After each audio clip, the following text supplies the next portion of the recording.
Ladies and gentlemen, I cannot believe I'm saying this, but it's finally happened. Capcom has taken the Silent Hill IP from Konami and made a remake of Silent Hill 2. I am speechless, but it's here. It's the day we've all been waiting for. No, I'm kidding. Welcome to the Resident Evil 7 commentary, everybody.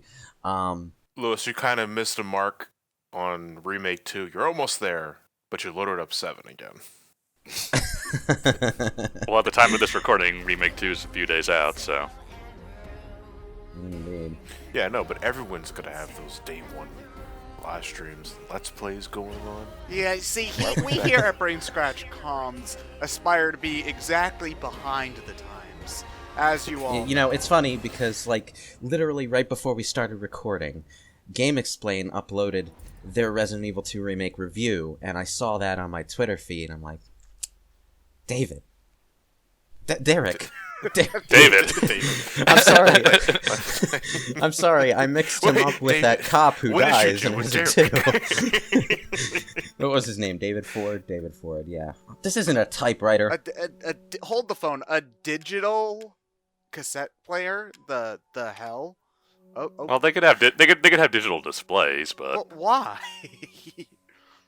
Probably the tail end of their lifespan. If you're using a cassette player, you're doing it for the retro factor. It ruins the Well, aesthetic. yeah, that's the thing. That's the thing. The saving device used in the classic games was a retro typewriter. So we're using something that's equally retro from our perspective. well, As opposed to retro as even more as retro. concerned with the current times. That's still what we grew up with. Also something that you could reasonably expect to find somewhere in the Baker house, although they have got a lot of fucking cassette players, I've got to say. Man, there are so many copies of Smooth on these. Wow. Something I want to say right off the bat, while the facial expression and animation is a step above, I want to say something Ubisoft would make. It's still living porcelain doll, I want to say, for Resident Evil 7. Somewhat, yeah. I feel like it's better with the family, but with her specifically, it's like, is she terrified? I don't know. It looks like she's just opening her eyes. We've come a long way since LA Noire, I will say that. Yeah. From what I understand, she's mostly exhausted. The fact that she's not utterly terrified is kind of a low-key hint that she knows what's going on. She's got an understanding of it, which is important because she does. But, yeah. Anyway, Resident Evil 7 starts out with a missing wife who's been dead for 3 years and sends a message telling you to come get her at a specific location. If that sounds familiar, it's because it's the exact opening of Silent Hill 2. But Silent Hill 2 had a twist revolving that did not involve the wife still being alive and being a machine gun wielding badass. So, yeah, it's not the same story. It just sounds like the same story. But does it have a UFO ending? I don't know. Also, our main character somehow, despite having no face, somehow emotes more than James Sunderland does. Well, James Sunderland not emoting much was surprisingly important to his character because he was incredibly depressed and zonked out the entire time. But, you know. Look at that wood finish in this car. Yeah, I like this effect where everything outside the window is just a little bit blurred as you drive up to it, because it almost looks photorealistic. It's not quite photorealistic. Most of this is actual 3D graphics, as we'll see in a minute. But Is he using a stick shift? Oh. No, that's just where the gears are. Oh. it's a slightly old car, but You can tell by the not wood that finish. old. Yeah, well, and the outer design, which is That too. not exactly consistent with modern aesthetic, where everything needs to be Bringing that up, though, round. who here knows how to drive a stick? I know friends that drive stick. Well, Russ, I yes. But don't really understand the difference between driving stick and driving in any other way. I mean, You basically it just seems have to be like- to change the gear Change gears. all over the place because I believe stick is more fuel yeah. economical. Mhm. So, you also get more. You know. You also get more oomph for your gas. yeah. that would be fuel That would economical. feel economical, yeah. So, was I the only one that thought immediately when we booted the game up, Resident Evil 4? Like, starting in a car in a dense forest region, checking out a. There's no cop pissing on the side of the road though. There's no cop pissing on. I know. Respects to the loss that Resident Evil 7 had to endure. I'm pretty sure they missed that guy greatly. You know, considering that they're making such a big deal of returning to the Resident Evil 1 status quo, kind of surprised that they did pay service to the Resident Evil 4 fan base in multiple cases throughout the game. Most prominently in the DLC, of course, but there's other things along the way that do similar stuff. But at the same time, there was a big fear when this game was being promoted early on with the non-combat demo and everything, that it would be that sort of first-person, you're a helpless little baby kind of horror game that is can't do anything, so you just die at one hit. Yeah, the opposite end of the spectrum from the action horror genre. And you know, for the first hour or so of the game, it sort of sets you up to think that it might actually be that. And then you finally get a gun, and it's like, oh, okay.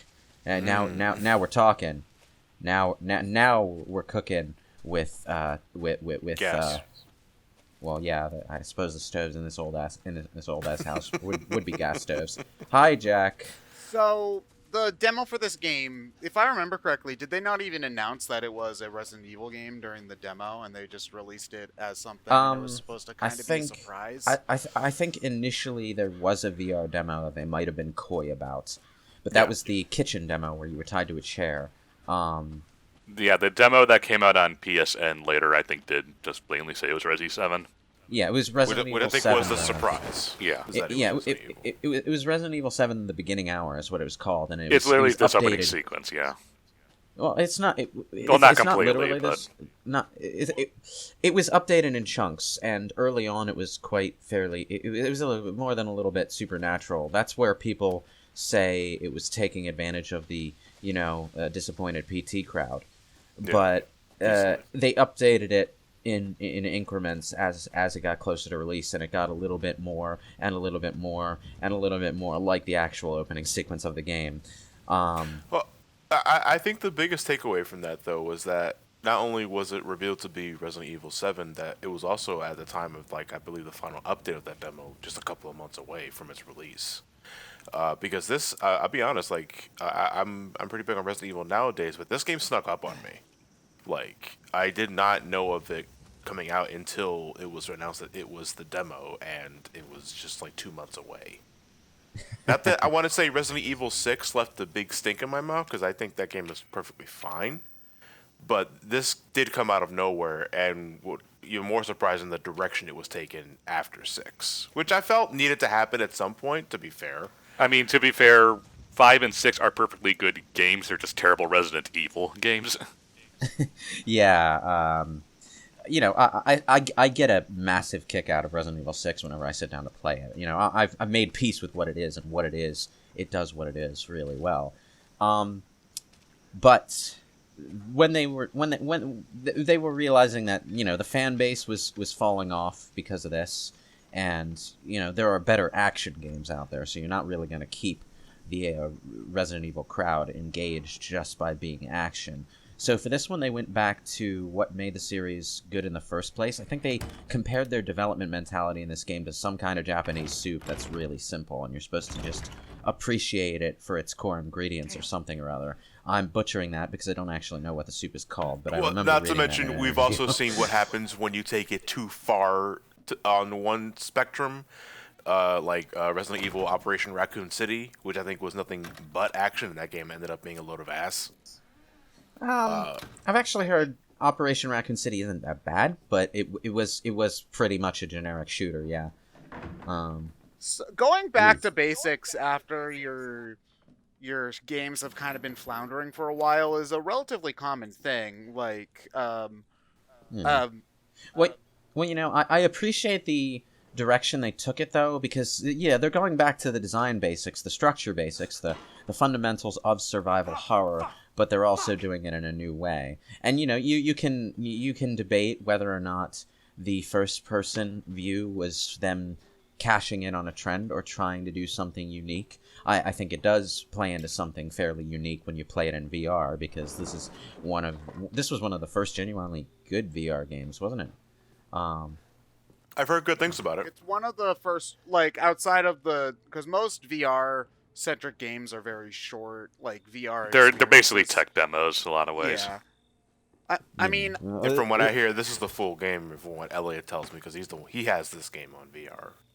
Yeah. Well, it's the VR is in the main game too. It's not like you need to buy a separate Skyrim VR edition. Yeah. But I've seen footage of it in VR, which would probably look a lot less hokey if I was actually seeing it through my own VR headset. But like, you're a pair of floating hands, and That's like the one thing I can't get over for VR. It's like, yeah, it's cool. You can move your controllers around like actual hands and stuff, but then you just see the floating hands all the time. It's like, that kind of takes me out of it. You can gently caress Alfred's face in Batman.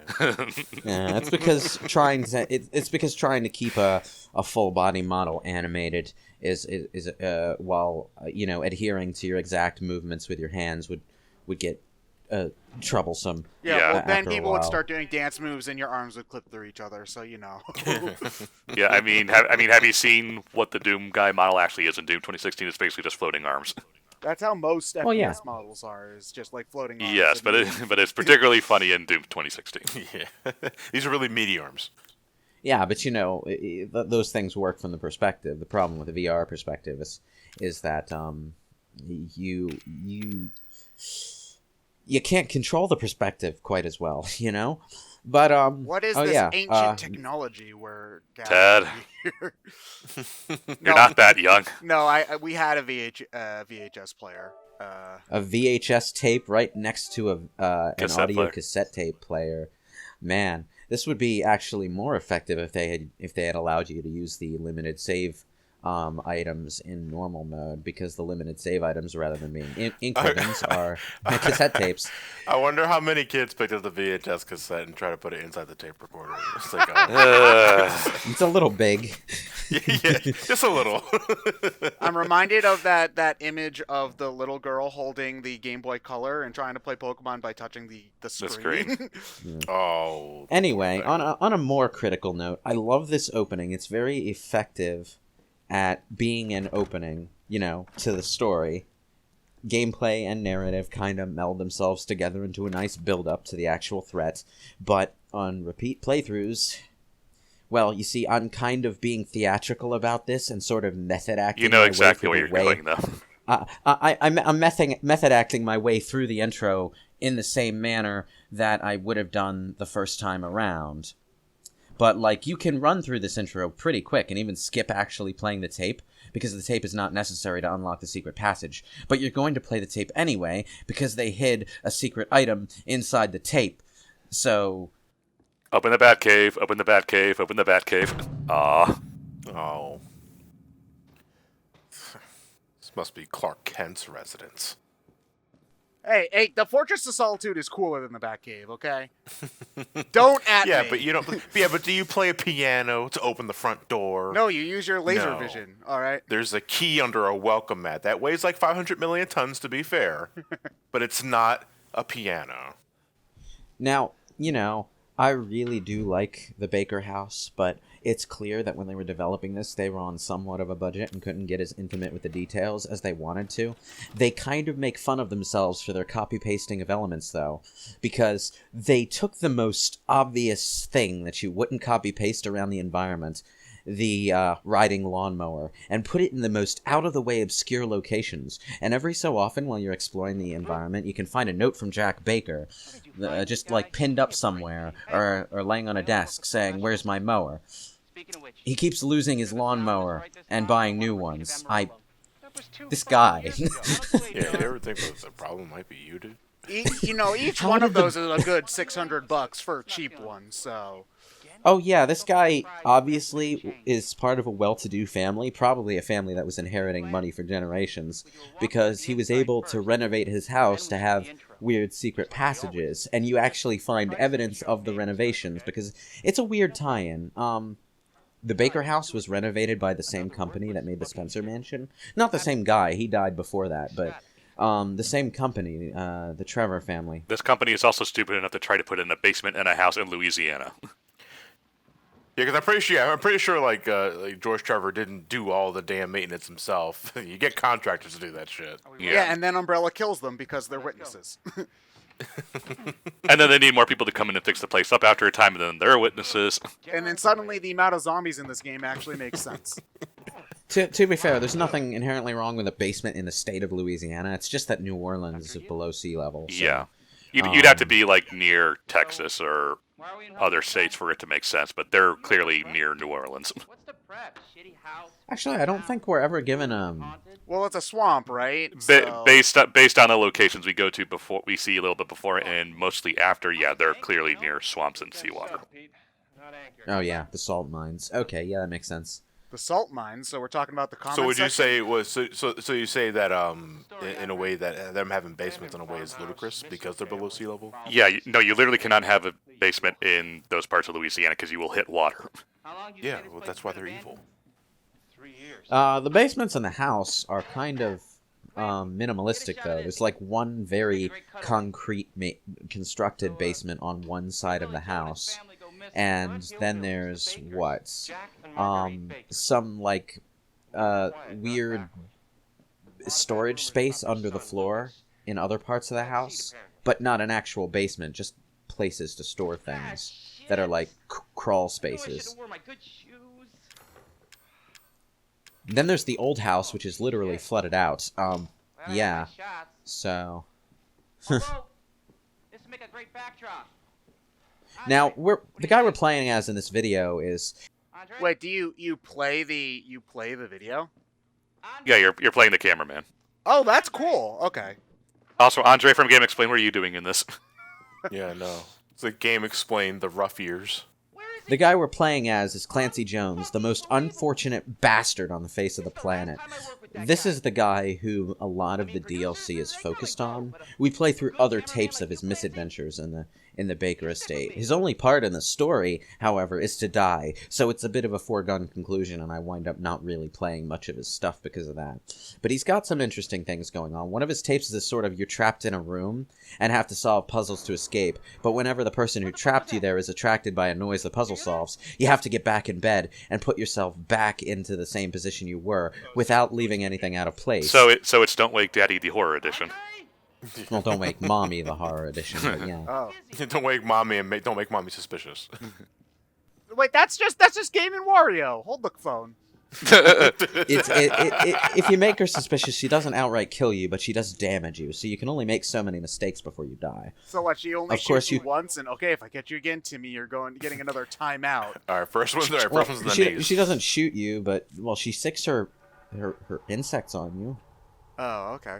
Like she's a mutant bug woman with like a hive of bees inside her stomach or something. It's disturbing. Oh, so she's the pain. Yeah. The pain, the pain, the pain. If the pain could literally shit out bees, though, that's the thing. I mean, he spits out bees.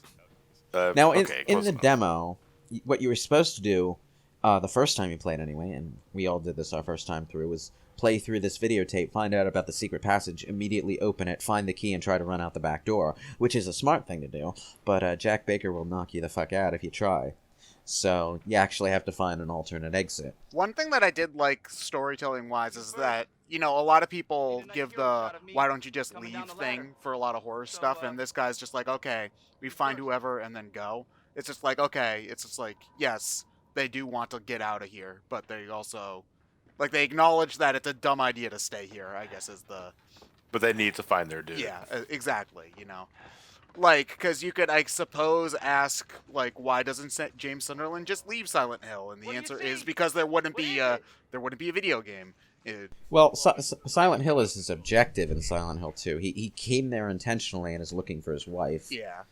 Also, with Silent Hill, sometimes you can't just leave Silent Hill.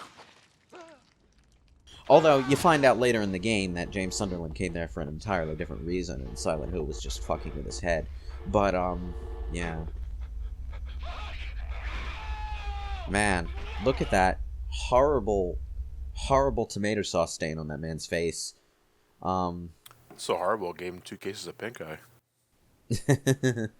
Yeah, and Resident Evil 2's remake, they're amping up the gore considerably because, well, for as PS1 as it looked, Resident Evil 2 was quite a gory game. But the Japanese version, ironically, had to censor a lot of the gore, so there's a lot of spaghetti sauce stains all over people. So, I'm not really an expert in horror type stuff, but from what I can tell, American horror tends to prefer more gore than Japanese horror does. Like, they're more about, like... Japan's not as accepting of gory content as the West is, but, plenty accepting of weird sexual content. So, and yeah, in they're the backwards West, it's the America. exact reverse. Kind of. No, we're backwards Japan. They got their priorities right. Damn it, gore is worse than sex. Yeah. In any case, if you had to find a lockpick in the tape and unlock the drawer in order to unlock it in the present. Don't ask me how that works. But yeah, in the demo, the lockpick was hidden behind some counters and stuff in the kitchen, but they moved it in the final game to fuck with people who played the demo. So in order to get this antique coin, what you need to do is start the tape, and then immediately turn around and look down. The lockpick is where you were standing at the start of the tape. So the guy just left behind a lockpick and didn't grab it? It's like, I think the implication is that he had a lockpick in his pocket, but it fell out of his pocket before the video started. So you have to pick it back up. But that's just my theory. My game theory. Yeah! We're not getting paid. No, we're not. In any case... Water! Why you don't build basements in Louisiana? Yeah, long intro is long. Also, just standing in this is probably going to give you all of the diseases. Literally all of them. Oh, that's good. That means they'll clog your arteries. They can't do anything. Indestructible. Yeah. Well, you would think that, but the dead bodies on Ashford Island. Actually, no, Ethan. Even the slightest breeze could indestructible. Man, Ethan, that was disgusting. That was deadly. Oh, hi, Andre. That's a hell of a fart. Oh, there's That's maggots nasty. growing on him. Ugh, good. You cool, dude? Maggots that can survive underwater. Yeah, no, that's the big thing about that. Gross. I hate maggots. Yeah, maggots can eat a dick. Yeah, they can eat your dick when you're decomposing. That's why they're gross. I think these are missing persons reports, but you can't actually see them in detail enough to read them. I was playing this on the vanilla PlayStation back when I recorded it, by the way. I have a PS4 Pro now, but I recorded this shortly before I was able to get one. So, unfortunately, if there's some texture problem... The game still looks really good, great. though. So. But, if there's some subpar textures you might not be used to if you play it on PC or on the Pro, well, that's why. I'm not such a graphics stickler that it's going to bother me. I think the only difference is just the more consistent frame rate between the two. Now, it isn't just the opening sequence that this game takes from the from the Silent Hill playbook.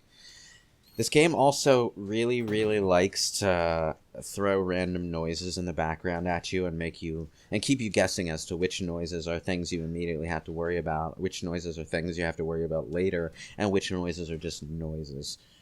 Why is the ring here? Which doesn't mean anything to Ethan, because I'm pretty sure he has headphones on. Is that supposed to say, "I'm sorry, Daddy, I won't be bad anymore," over and over again? Something like that. And then she drew the ring. Alright, needles in the toilet. Is that Sano? I don't think so. There is a toilet related to Silent Hill later, but that's later. Every time I think of needles in a urinal or a toilet, otherwise, I always think of Silent Hill when you got your hand inside if you wanted more proof that that the Resident Evil 2 remake is more Resident Evil 7 than Resident Evil 4, it's that goddamn chain that you gotta break with the bolt cutters. There's several of those in the demo, and probably more in places we couldn't get to, where you have to use the bolt cutters to cut open a door. Everyone is dead. Oh, they have like a somewhat Resident Evil 4 inventory thing going on. A little Somewhat bit. slightly, but It's really a lot simpler. The only real difference between items is that there are some larger ones that take up 2 slots and others that take up 1. It's a lot closer in that respect to Resident Evil 2 and 3, where, you know, you had some bigger weapons that took up 2 slots, but most items only took up 1. At the very least, they gave you hotkeys in this one. Yeah. The main difference is between this inventory system and the classic Resident Evil inventory system is that I think green herbs stack, and I believe so.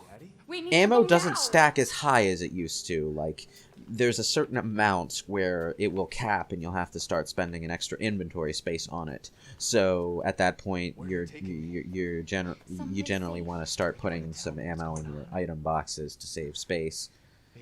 So there's a limit to how much you can conveniently carry without squeezing out other items. But you also do get more inventory upgrades in this game than you get in previous games. Like in Resident Evil 2 and Resident Evil 3, there was one inventory upgrade, period, that upgraded your inventory from 8 to 10 spaces. Here you can get as high as maybe 12. No, you start out with 12, and you can get up to... I think 24? What'd they do to you? Something like that. I'm not sure. I know there are at least 2 additional upgrades for space. They're using the same inventory system in Remake 2, but they've downsized your starting inventory to 8. It seems like you get your first inventory upgrades pretty early on, and they add like 2 spaces apiece. And there's multiples throughout the game, so that's something to hunt for. Like bottles in a Zelda game. Yeah, only you got a backpack. packs. You got a fanny pack. More importantly, you got a fanny pack. Only 4 Stylish exists on the and entire side. practical. That wasn't me. But you did. I didn't. Okay. So she was surprised that she acts as if she didn't send the video at all, which makes you think, what if it was actually just Jack Baker in a wig that sent it to Ethan, and Ethan bought it because he's just that dense. She sent the video, but that was 3 years ago, and that was her telling Ethan to stay away. She didn't give him any details as to where she was or why. She wasn't even at the Baker estate at that point. That was on the boat that crashed in the swamp. But, I remember. Ethan received an email or a letter. I think it was an email. Addressed from Mia telling him where to go. That was very recently. After she'd already been gone for 3 years. Do we know who sent that, or was she like coerced? It was Mia, but she was under control at the time and doesn't remember it. Yeah, that's what I figured. Well, this is jumping straight ahead, but Evelyn wanted Ethan to come so that she could make him her daddy. It's creepy. It makes sense in context. Yes. Yeah, it makes sense man. in context. Yeah. We're not going to have that context until the end of the game. because like Resident Evil 1, this game is playing the long game with what its Biohazard outbreak is. So... What are you? What's wrong? What's wrong? Are you expecting the Kool-Aid Man to just run through the wall or something? No, Ethan. You are the Kool-Aid Man. Speaking That's it, of the Kool-Aid Man, oh man, Jack Baker. Ugh. I need you to edit in the oh yeah then when that happens. Yeah. I'll try to remember it. I'm gonna have a look around. I really dig Jack Baker as an antagonist.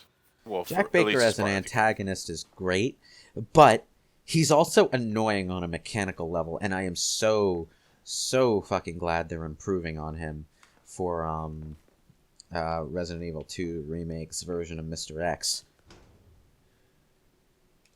Wow, someone is quite the craftsman. They made an actual doll based on Mia. Whoa. Oh yeah! Damn you, Kool-Aid Man!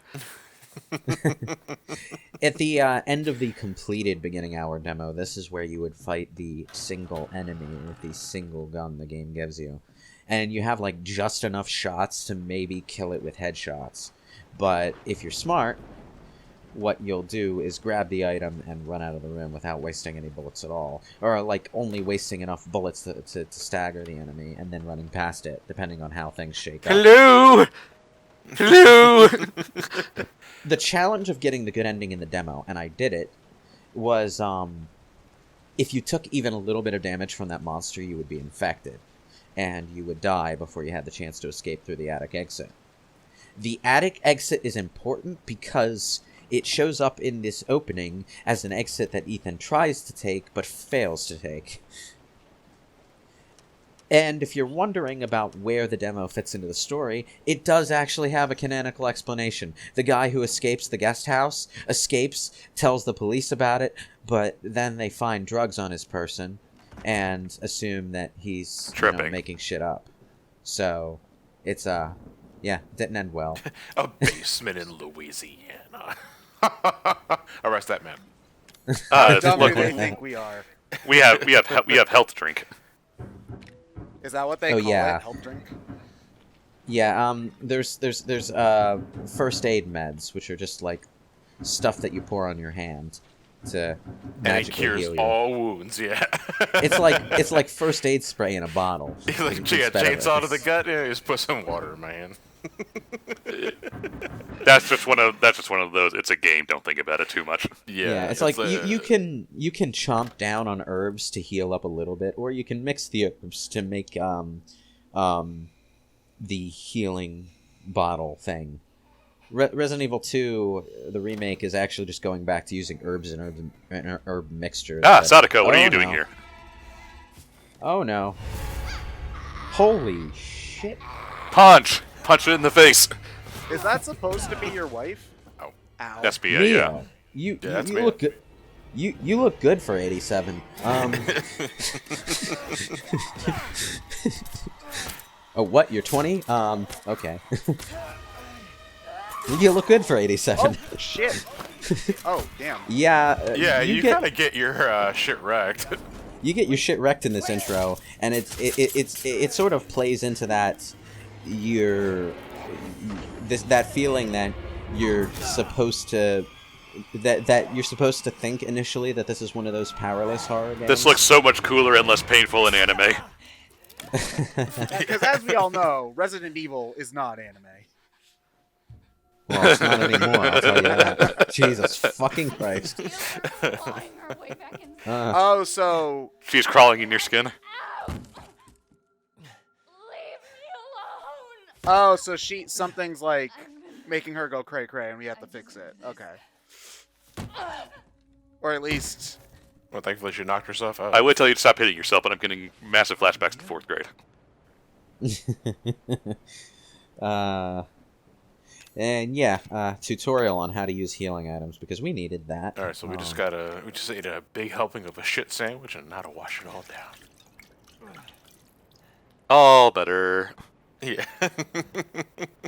Man, this bottle of hydrogen peroxide... How did she just float up like that? She's a breakdancer. Oh. What was that? The reverse Kool-Aid Man? Yeah. Yeah, oh! Invert, I guess. Invert. Yeah. Sounds more like a battle cry when you put it that way. Speaking of Silent Hill, yeah, this game does have some portions where you're expected to melee fight.